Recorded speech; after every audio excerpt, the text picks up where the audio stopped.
สบายดียามเช้าพี่น้องเอ้ยสบายดีเบ่ทุกคนเนาะว้าตื่นมาคือเป็นจังซี่นะคิดเมฆยังเต็มหมดเลย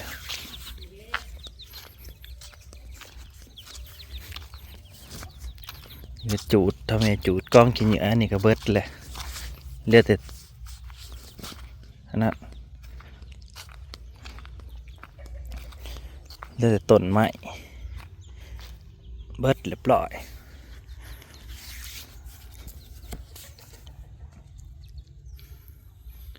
บรรยากาศยามเช้าพี่น้องเอ้ยมื้อนี้ก็เป็นวันเสาร์แล้วมือบุญก็ยับเจาะจันทร์เข้ามาเรื่อยๆแล้ว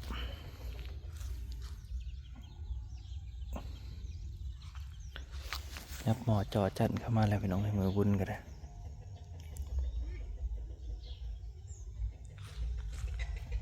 สอนแต่หมากอันนี้แหละพี่น้อง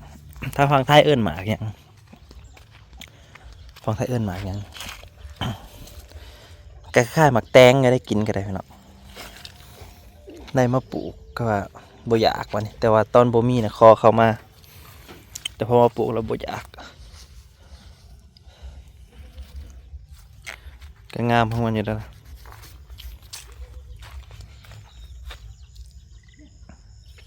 ฟักทองก็ได้หนาวเบิดเลย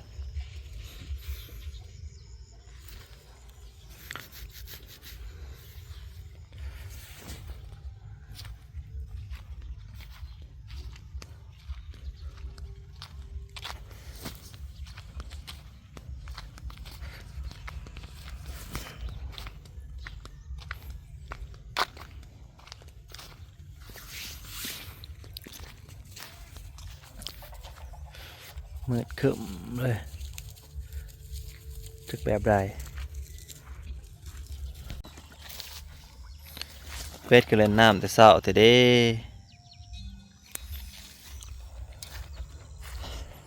เราตัดเครื่องโม่พี่น้องเอ้ยตอนให้มันแตกเครือใหม่แตกก็หมดแล้ว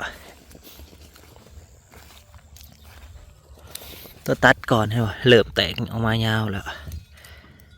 ตัวตัดก่อนแตกมายาวแล้วตัวนี้ก็ตัดแล้วกำลังแตกงั้นบอตัดแล้วนี่ก็บอได้พี่น้องตัดให้มันกลามเครือใหม่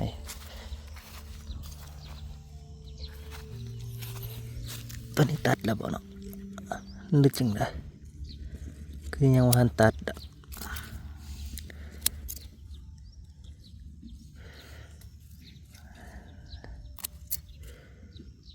ตัดให้มันแตกเครือใหม่รามเครือใหม่ตอนมันอื่นอ่ะตอนที่ตอนแล้วมันก็เริ่มรามเครือได้อยู่3 เครือวะพี่น้องเอ้ยต้นหนึ่งได้3 เครือเลยแล้วเราตัดมันเพื่อนให้ตัดยามเช้าเพราะ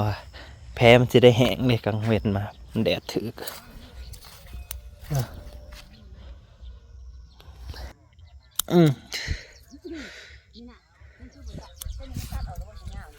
ก็เบิ่งมันมีขนาดตัดแล้วมันแตก3 เครือเห็นไหม3 เครือ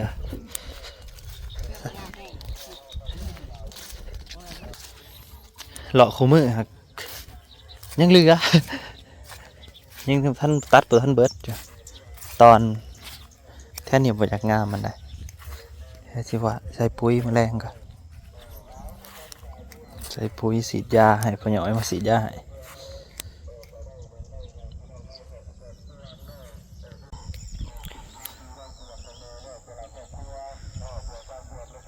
สิลมแห้งบ่รู้สึกว่าลมเย็นช่วยๆมาพี่น้องหนาว7 มื้อเพิ่นเตือนว่าหนาว7 มื้อนะทั้งที่ห่อนจัดๆเลยนะ2 มื้อคือหลังเนาะ2-3 มื้อคือหลังว่าหนาวอีกแหละห่างกันแล้วสิปรับสภาพได้เนาะมันหนาวก็ดอกหนาวจัด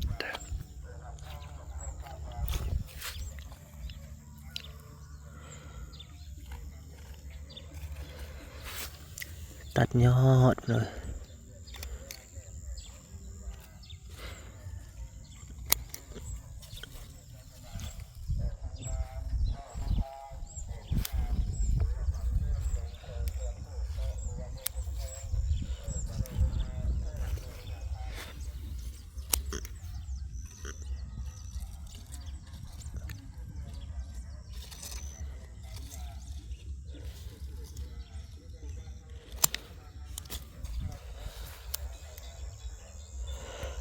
ท่นี้บ่งามกระดอกพี่น้องเลยไก่น้ำแล้วบ่งามมันบวมหมด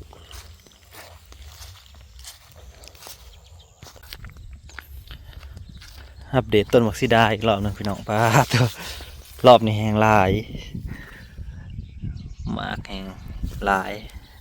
เคล็ดลับโครงการยังไงมักซิดาเกิดลูกเพราะว่าตัดงาตัดพอได้พ้นนะลิวเนาะตัดหนีมันก็แตกออกมาแล้วก็เป็นหมากไปเลย ต้นน้อยๆแต่ว่าจัดเต็มต้นน้อยๆแต่จัดเต็มสิบพาต้นฮักบ่เนาะมากระทันยังบ่ทันเห็นนี่หน่อยฮักก็เป็นดอกลองรอเบิ่งมันสิจับบ่เป็นดอกอยู่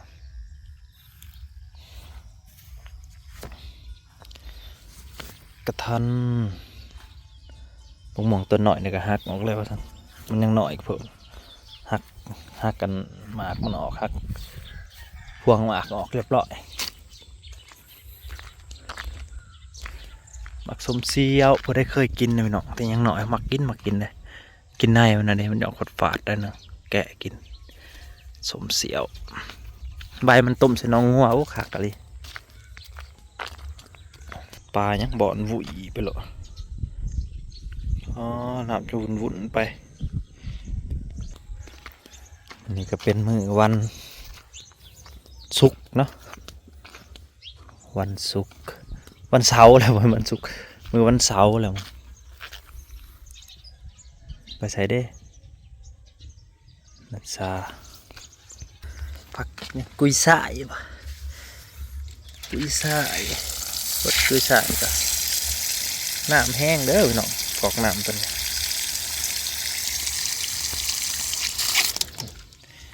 น้ำแห้งต้นลำไยเขาก็เขียวตีมันไก่น้ำเป็นฝุ่มเลยนี่ก็ป้างามคักอันนี้นะต้นนะฮะอินทผลัมแทบตลาดเขาก็มีหลายต้นที่ขุดมากะแทนกระสอบให้มันใหญ่ปลูกฟังหอมเปย์ ใบเลื่อยสิหลอดบ่หลอดเนาะติดอยู่ตัวนี้เราบ่หลอดคำบ่หลอดก็จะเอาผักเสริมมาปลูกใส่อีกแบบเคลื่อนที่ได้ตัวนี้พี่เนาะอยากไปวางสักกระย่อไปเลยได้ยกเคลื่อนที่ไปเลยไปวางมีเฮ็ดอยู่ไหมฮะ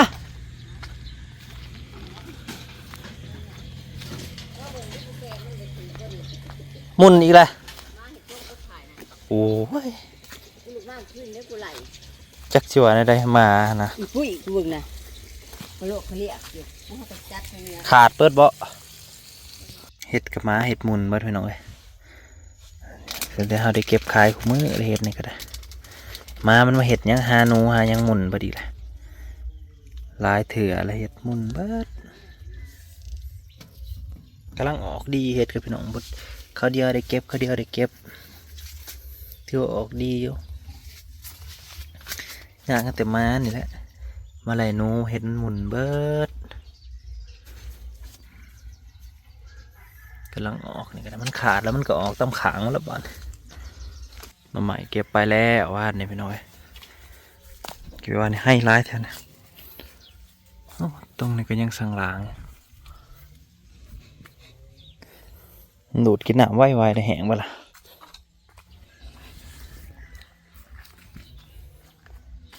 ให้หักร้ายเท่านี้เขาไก่กับบุระ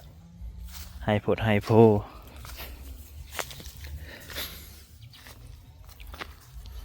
เดี๋ยวรอมาให้พี่น้อง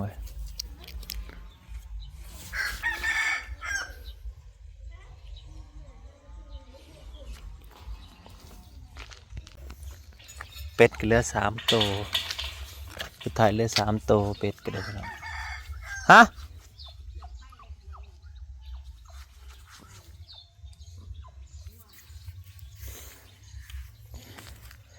สวยมากสิลมแห้งอยู่ดอกพี่น้องเบิ่งแล้วนะถ้าเบิ่งแล้วคันเป็นแบบนี้นะ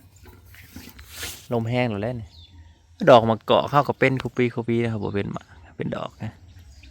ดอกมะกอกก็จะได้ตัดออกแล้วล่ะมันไก่เฮือนเกินไปแต่ว่าก็แค่แต่มันเอ็นออกจากเฮือนนะมันเอ็นออกมานอกแล้วก็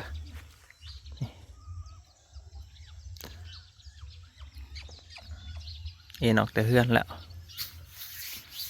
มากล้วยปีนี้กับเป็ดเข้าไปอยู่ในแล้วมันกินต้นหน่อยมันหน่อยมันหลบบ่อยากเป็นบ่อยากเป็นต้นซ่อนมามันอยากตายบ่เลยบ่นี่เป็ดมันกินเวลามันป่งอันออกมาแล้วกินหลดเป็ดนะต้นน้อยๆนะกินเซยป่งออกมาแล้วกินกระโพดตื่นมาก็งัวควายหลังออกมาเลยพี่น้องเห็นบ่หากินหญ้าตามทุ่งนาตามนั่นแหละโอ้กินไปพออยู่รอดพี่น้องพอยามฝนพอมีหญ้าเขียวกินไปสั่นละพออยู่รอดซื่อๆน้อยๆนะเห็นยังอีกล่ะวิโก้มานี่เป็ดสิตอดเพิ่นอยู่ดอกเพิ่นขี้ดื้อมานี่ขี้ดื้อได้พี่น้องเอ้ยนี่ถ้าขี้ดื้อเอ้ยนอนในคันไดได้กลางคืนมาพอกันไหมเด้อพี่น้องกับคุณอาลาที่มาครับส้มบรรยากาศตอนเช้าๆเนาะโอ้ตะเวนขึ้นบ้านจริงๆมันแดดแล้วได้พี่น้องมันมีเมฆสิจะไปหดอันต้นมะกระโพดเปล่งน้ำลง